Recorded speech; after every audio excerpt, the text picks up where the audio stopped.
Intro, fuckers.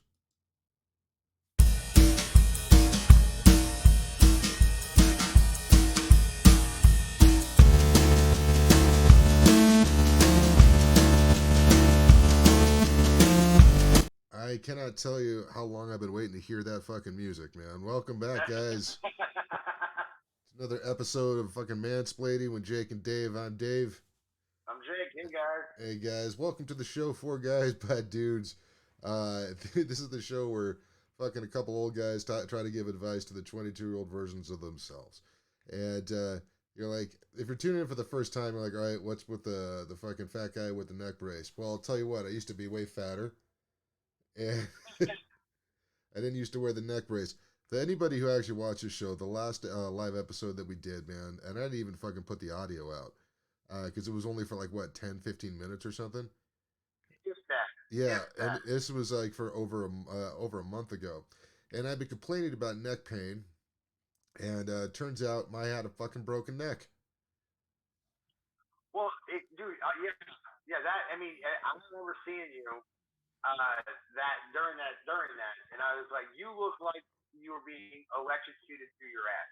Yeah, As far as you had like a steady like 50 volts, because you were just like you just looked like you were not having a fun time. You looked like you were in fucking a shitload of pain. yeah, and I was, and I Yeah, just kind of got used to it, right? And yeah, it was kind of funny because I was like, man, um, I can give you the whole rundown if you want. yeah. Right. It might be Fuck it, interesting do for it. folks. Okay, so um, I'm not going to say this was the cause. I'm going to say this was the trigger point of when shit started going downhill because I didn't know. There's a couple different things was going on. All right, there was a box of cheese that almost fell on me. I stopped it from falling on me at work. I felt like there was a pain in my neck or something, but it didn't seem that bad. So I'm like, okay. As time goes on, it starts to get a little worse, but I figure it's just a pinched tendon or something. So I'm doing exercises and everything. I tried to get a doctor's appointment. Jenny's job is changing, so the insurance is about to run out. So I'm kind of in this weird limbo moment, right, where I'm like, shit. I only have a certain amount of time to get there. By the time they have an appointment for me, the insurance is going to be out within like the next day or something. So I'm like, fuck it, and I'll just keep doing things on my own. We went on vacation. I came back. I realized that I didn't have, as I'm working, trying to put stuff up on a hot plate, I realized that I can no longer move my right hand in a lateral motion. Like I can do this now, and it takes some doing, Yeah. but I wasn't able to do this. And I was like, fuck, it should be fine now. At this point, I don't have insurance. And I've already gone past the thing of reported it for workman's comp, Yeah. which is a mistake, by the way. By the way, any young fellas, anytime that you, let's say that you get hurt or you think that you might be hurt at work, what you could do is ask for, say, I want to make an incident report. I don't think that I'm hurt now, but I want to make an incident report about what just happened. Yeah. That is perfectly acceptable. Your manager should be, if they've got workman's comp, man, they shouldn't have any problem with that whatsoever. It takes all of 5-10 minutes to fucking sit down, write down just what happened and everything, so that way they have it for the records, and the insurance company has it for records. So that way, when they do come back, let's say a couple months later, and say, hey, this injury stemmed from this thing, there's a record for it, right? And they would be like, oh, there was this incident report that was done on such and such date and everything, and that's kind of how you keep your ass covered. A lot of times, Yeah. guys, we don't want to freaking say because we don't want to admit that we're hurt. We don't want to be a problem or anything like that. So we're like, yeah, we'll be fine. Yeah, maybe not so much. You know what I mean? Yeah. So I don't want to say that now.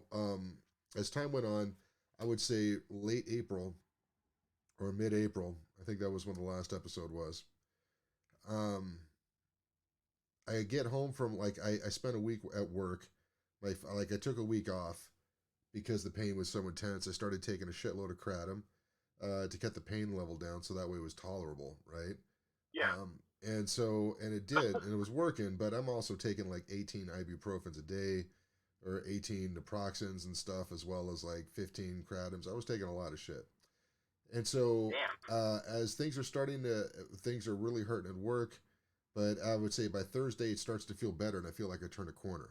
I'm like, fuck yeah, all Yeah. right, this is pretty cool. I get home on Saturday, and I notice that this hand is moving just fine.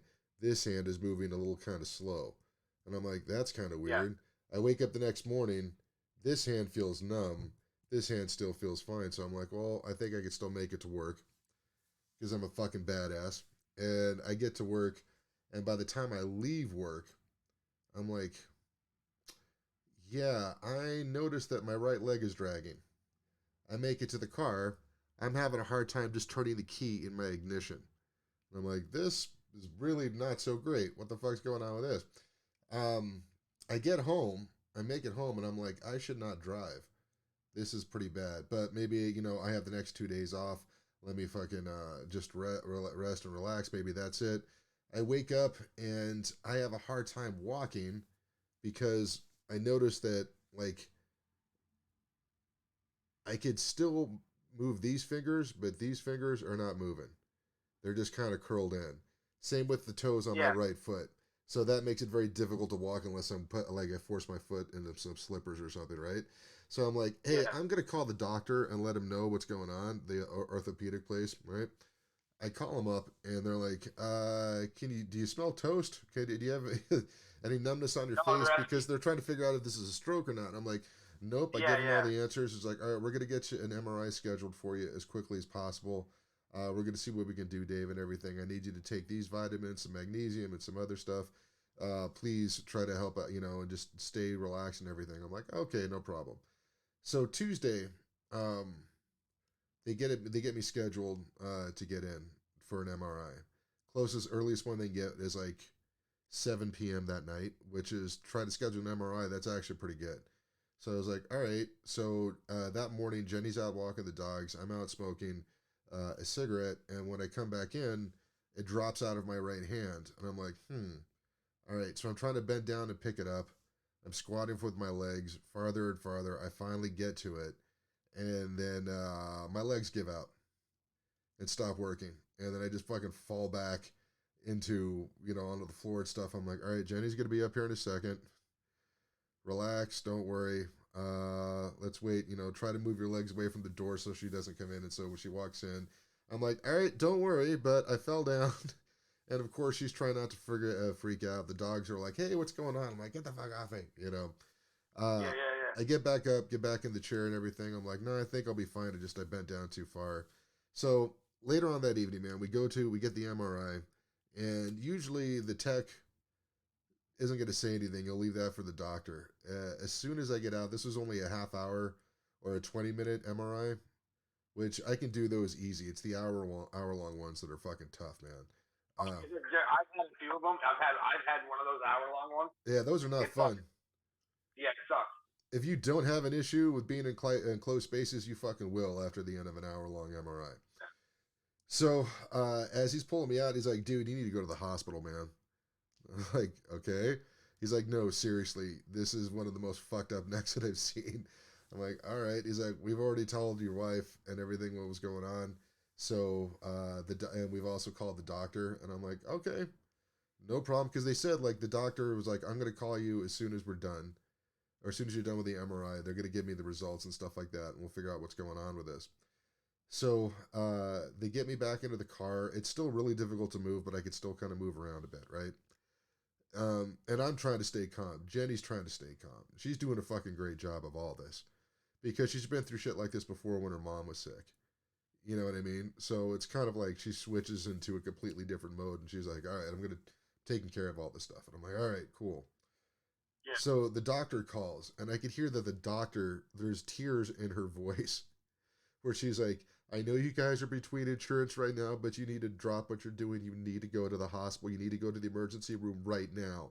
You have to go right now. Tell me you're gonna go. I'm like, yeah, okay, no, that's what the tech said. That's what we're doing. She's like, okay. So she's like, I'm gonna get on the phone with uh,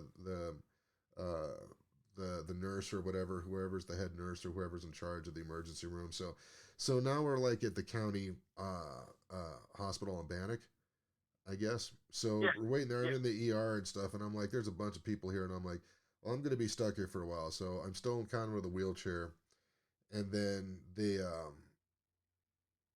like Jenny keeps going up to the counter. She's like, so my doctor is supposed to be talking to the resident nurse or whatever on here. So have you heard anything about it? Do you know if I can get a hold of them? What's going on? And so the triage nurses are kind of designed to be that buffer because everybody's in massive pain and everybody wants to go back, and they have to kind of see who's ready to go and who's not. And Yeah. so they're not, I wouldn't say they're being bitchy, but they're kind of doing their job, which involves being unsympathetic. So I'm still trying to be calm about everything, and then suddenly, uh, there's another lady that goes back there. Jenny goes up. She's like, "Hey, are you the nurse?" And she's like, "Yeah." I'm like, "All right, did you talk to so and so to this doctor?" She's like, "Yep." Okay, great. Can you? She's like, she mentioned something like, "Can you hold on for 1 second? If I get her on my phone, can you talk to her right now?" She's like, "Yeah." I'm like, "All right." So Jenny's working all this fucking stuff, and they're like, "Uh huh, uh huh." Do you guys have like pictures or anything of the guy's neck? And Jenny's like, "Yep. Here's the video or here's the disc." They put it in right there, and then the nurse is like, "All right, get him a neck brace." They're like, "Well, how long is he going to be wearing it?" Like, it's one of the nice ones or one of the like, no, give him one of the good ones. Get him back right now. And so, like, boom, I'm back there. They're taking all the, getting me undressed and all this other stuff. They're like fucking putting needles in my arm, giving me pain meds, and I'm like, and that was the first time in a long time that I stopped experiencing a shitload of pain. Like, it was, don't get me wrong, if I moved my neck, it was going to be fucking bad. And they're like, "Yeah, you have a tumor that's pretty much been disintegrating your C4 fucking vertebrae, that's been eating away at it, and it's been pressing against the spinal cord, which is the reason why you can't move any of this stuff." So, um, they keep me over there for like a night, which that was weird because they're moving me. They gave me like um, another MRI and then two more CT scans and stuff. So they're doing that, and this part was kind of fucked up, and this part was kind of going to my act where I'm like, I'm laying there in bed, right? Jenny's there with me, and I'm like, she's like, "Okay, everything's gonna be fine." I'm like, "We're in the hospital now. I'm in the best place ever."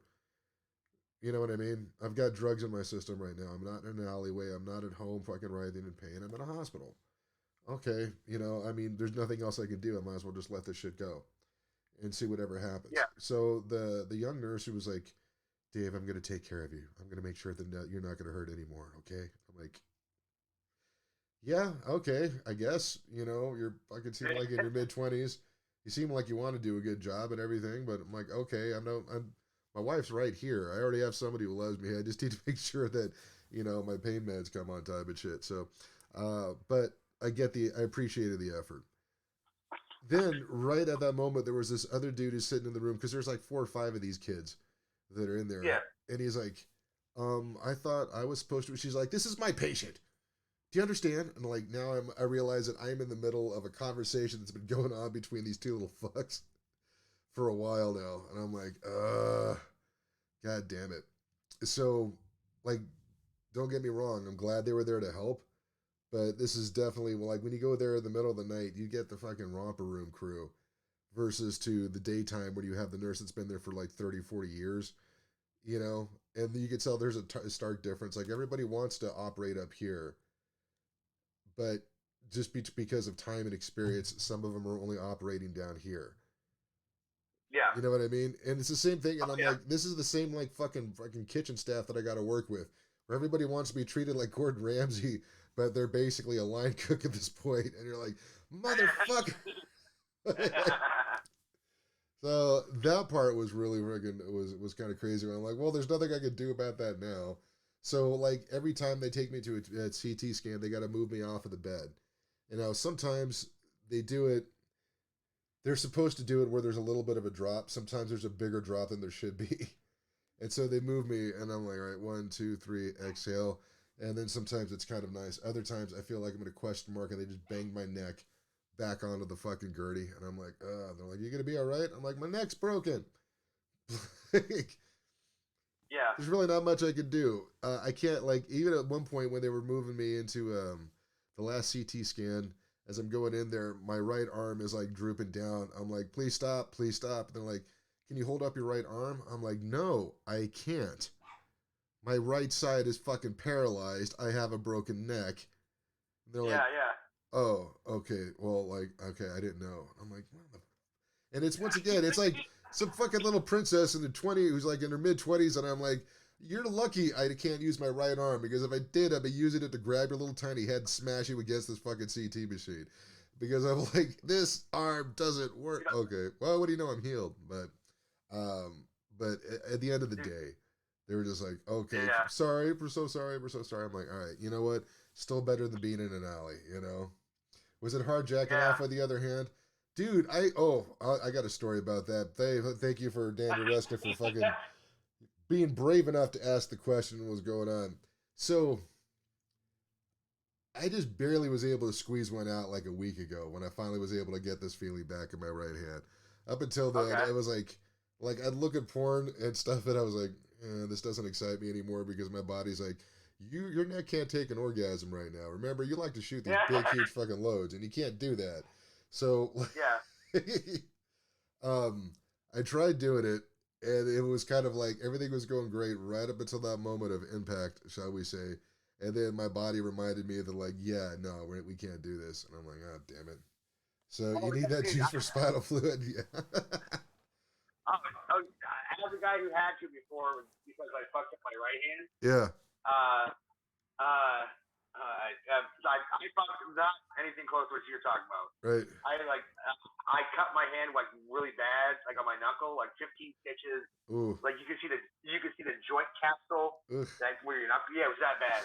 right. So obviously I couldn't do anything with it. I couldn't, stick my own dice to catch my drift. Yeah, And so I used my left hand. And by the way, my hand was like this for like 2 weeks. yeah, So I used my left hand a couple times, man, and it was fucking weird. yeah. It It is. was just, It's yeah, basically it's like, like it's missing something. It's missing something. do you Your remember? right hand has that magic. It's like when you're in high school and your girlfriend at the time says, "Hey, I want to jack you off," and you're like, "Okay." Do you think it's gonna be fun? But you just doesn't quite know. They don't really have. They're missing that one thing. Uh, Yeah. you can see what the thing is saying, right? Oh, what's that? He says, "Hey, Dave, you still look better than Jacob sounds." Yeah, he hasn't Well, got the yeah, fucking microphone yet. yeah. Plus, I mean, that's just the way I talk, man. Goddamn, what are you new? Yeah. You know what is? I think I might have an old USB mic, but you might, whenever you get a chance and stuff. If you go to those places, Bookmans, have you Yeah. discovered Bookmans used bookstore? Yes, I have. Yeah, if you could also check there, they got a shitload of sound equipment, and so you just have to kind of keep checking back. They'll have USB mics and fucking sound gear there. It's pretty awesome. It's not just books. I want to hear those smooth joke book. But um, it was our boss's wife's birthday yesterday, oh and really? as we're leaving, we're like, "Hey, happy birthday, Jessica! Have a good one. Enjoy your day, and all that stuff." And one of the guys very quick goes, "Hey, aren't you a singer?" I go, "I've never been a singer.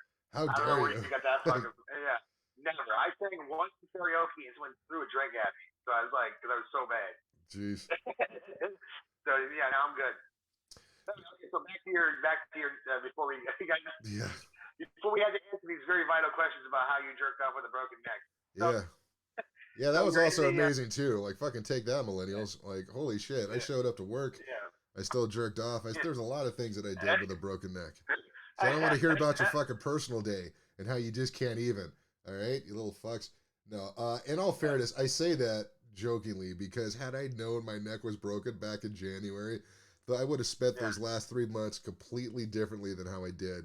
I'd be doing whatever I could to try to rehabilitate and doing whatever I needed to, instead of just trying to write it out and hope that it would just fix itself. But no. The next morning, we had they started breaking everything down for us. They said that we think they're gonna move you to the Anschutz, the university hospital. He's like, I've been there. because the surgeon was like, listen, I'm the only one who can do the surgery here right now, and I feel confident that I can do it. The thing is that I'm the only surgeon. Like, if something else really drastic comes up, then I'm gonna be in a really tight spot, like a gunshot wound or something like that. I'm like, okay. So he's like, I'd Yeah, rather transfer you to this other hospital where they have multiple people that can do this. And I'm like, not a problem. That sounds fair. So I get transported to Anschutz. They get me like the next day. They get the first surgery done, which is where they go through the front. So like, ugh, um, yeah. let's see, I could take this thing You gonna off. show it off? Yeah. So hold on, as I get tangled up in this. I don't know if you could see it, but the Yeah, I see it. Yeah, it's like they went this way, yeah. So right? that's Yeah, where they went through the first one. This one didn't even hurt so bad. that one wasn't so bad. I woke up the next morning and I'm like, hey, like the fact that I was able to actually touch, have dexterity in my fingers again, like this is about as Yeah, fast as I was able to move. But I'm like, oh, this is great, cool. I mean, they were also giving me some steroids and stuff like that to help reduce the inflammation and stuff around my spinal cord, and that was yeah, working. I'm like, oh, this is great, fucking awesome. So they're like, hey, we got all these pain meds. I'm like, don't need them. It's all right. I'm doing okay right now. I'll just, I'll take whatever you yeah. guys give me, what you make me take. But like they gave me a Dilaudid button. I really wasn't using that. And then they're like, all right, so the next one is going to hurt a bit more because that one's going to go through your back and through the back of your neck. And we have to move a lot of muscle tissue and stuff like that. And we got a lot of fucking tumor to get around. So the doctor said, like, I got most of it. I didn't get all of it because the stuff that I couldn't get was next to your arteries, and I don't want to. That's not a place you want to start cutting around. So we're gonna do Yeah. radiation stuff, which I'm waiting to do that probably this week or next week. Um, but then the weird thing was, he was like, "Yeah, well, we also took that. We got the test back from the tumor, and it's malignant." So they're like, so I had a cancerous tumor and still have in my neck. And so now the next question is well, shit, where did it come from? And so now they're taking like CT scans of my lungs and all this other stuff. They took a fucking biopsy of my liver, which by the way, that hurt more than fucking anything that I had to do. As far as the liver biopsy, because they made me stay awake for that one. And like, yeah, they give you a bunch of freaking drugs for it, but I'm like, I could still feel fucking needles inside of my like right in my underneath my rib cage, and it fucking sucks. No. And so, Uh, and I get back and everything, and sometimes it's weird. Sometimes I can appreciate the hard ass nurse. Other times they just annoy the shit out of me.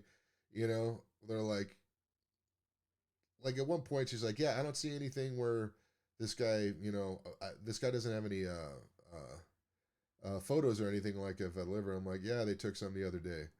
She's like, well, I don't see it. And then the doctor who's actually getting ready to do the operation, she's talking to me. She's already seen it. She's like, yeah, he has it. Trust me.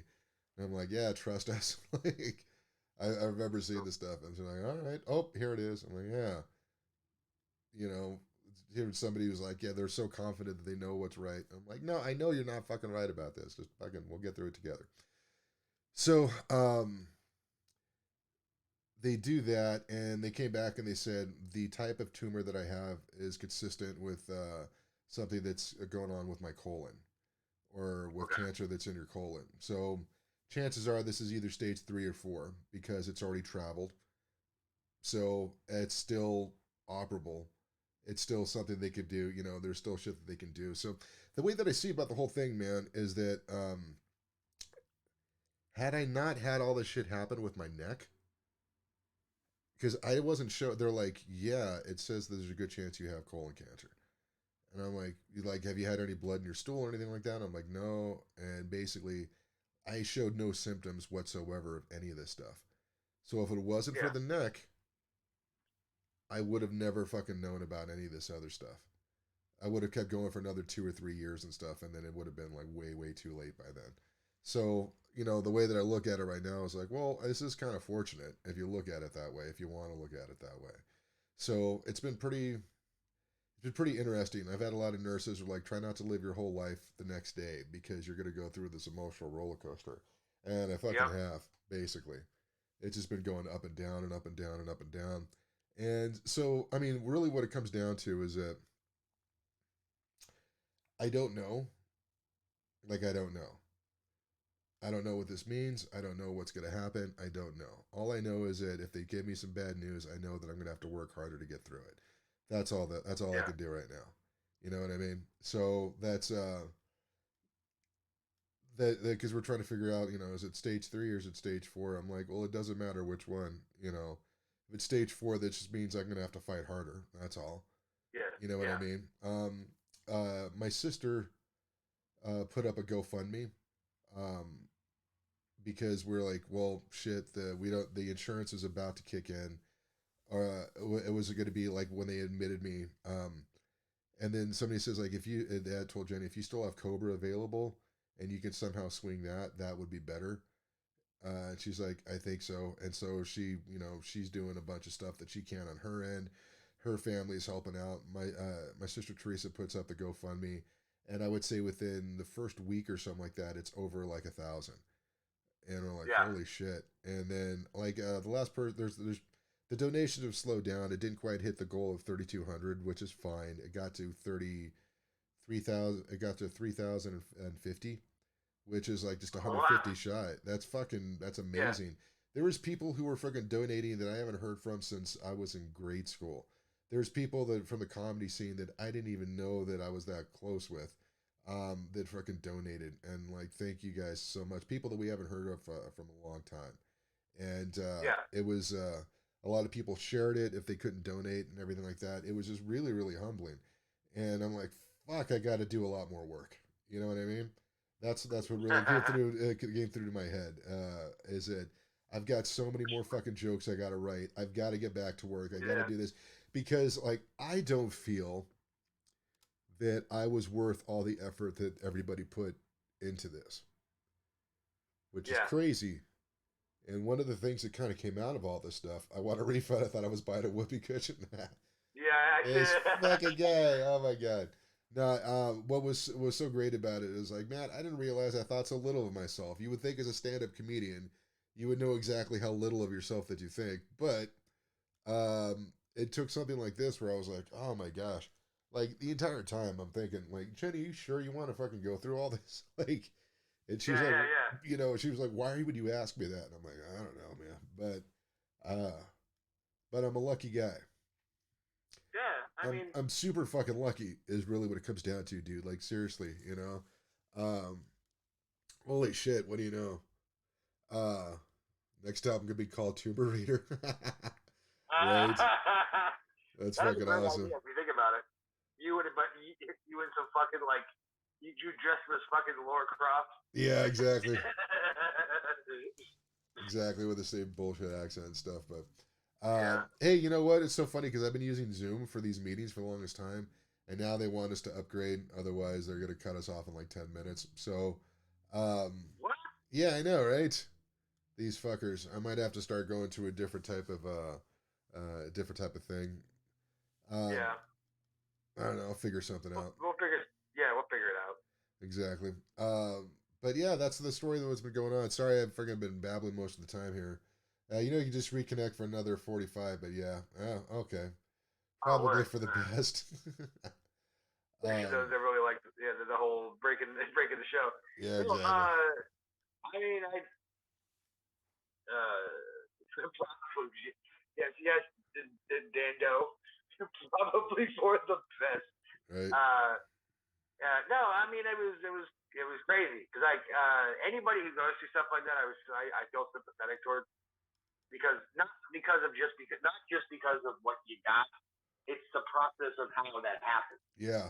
Because I mean I've told my story a billion times, but like I've been told I had it when I did, but it's not.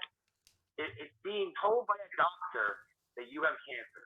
That will fuck with your head. Oh yeah. I don't give a fuck who you are. It will fuck your whole. It will twist your whole world upside down. Like it's nuts. It mentally, as far as mentally goes, it is possibly one of the biggest mind fucks that you'll ever get in your entire life. Yeah. And yeah, man, it just because it sends you for a loop. And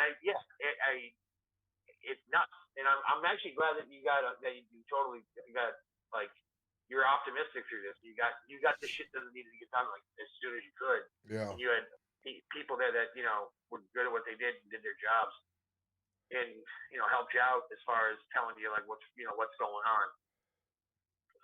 Also that it seems like it got caught early. How was it a stage 4 if it got caught early, Well, the or thing is, did the it get fact there? that it already traveled from my colon up to my neck, that means that Yeah. it's not what stage 1 or 2. Oh That's shit. what that means. Okay. So But then stage 3 would be ideal. That would be easier to take yeah, care of. Stage 4 would be more challenging, but both are possible to get through. yeah. So it's I mean, there's Lee Steeder was a comic in Denver. He had it yeah, a while ago.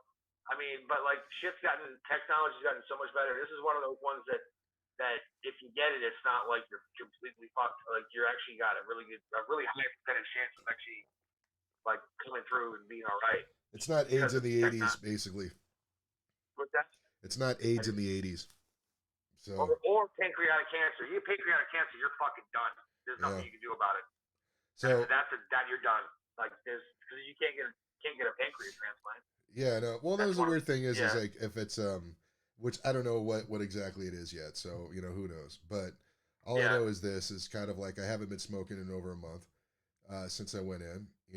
And nice which is fine about that. And Jenny was like, no, that's don't fucking no because she had her mom go through back surgery and she said her mom started smoking way too soon and that affects your bone density and it affected how everything healed. And I'm like, well, okay, I'm not going to do that.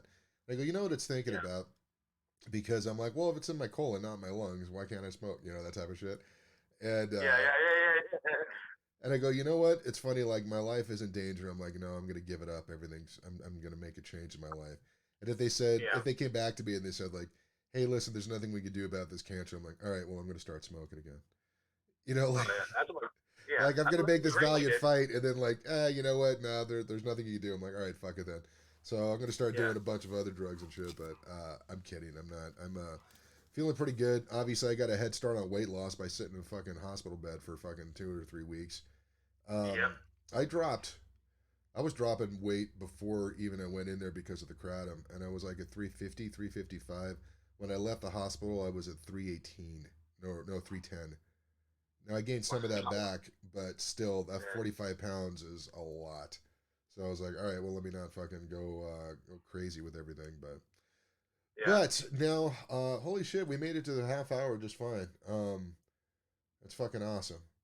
All right. yeah This is kind of a test thing that we're doing, Mr. Reskin. So we appreciate you fucking chiming in. Um, yeah man we'll actually try to put together a little show and stuff next week or maybe later on in the week and everything. Guys, if you haven't check out Dando Rando's channel and everything. He's got Casa de Haha and a lot of other great shows and things that he does on there as always. Definitely, I gotta friggin' make sure to follow his show so that way you know when he's recording and everything. And yeah, fucking awesome, man. He's about to stream himself, so um, I think we're the only three people that are watching. Otherwise, I would fucking send a raid over your way, man. But thanks for tuning in. Yeah, I'm kind of. I was just thought we'd at least get all this other stuff out of the way before we get back into like fucking.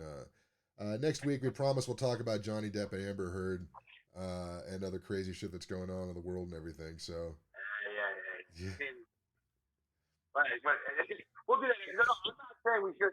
We will. It's just there's a lot of things in that one that. oh yeah, exactly. We got a lot of shit to Yeah. get through that, but yeah, all right, man. We'll fucking work this shit out, and thanks for checking, tuning in and everything. I'm gonna actually split this stuff up and put little clips on Instagram and stuff. So since I got nothing but time on my hands, I might as well fucking get some work done, right? So, um, thanks for tuning in, guys. Signing off for Mansplaining. I'm Dave. I'm Jake. Stay toxic, everybody. See you later. See ya.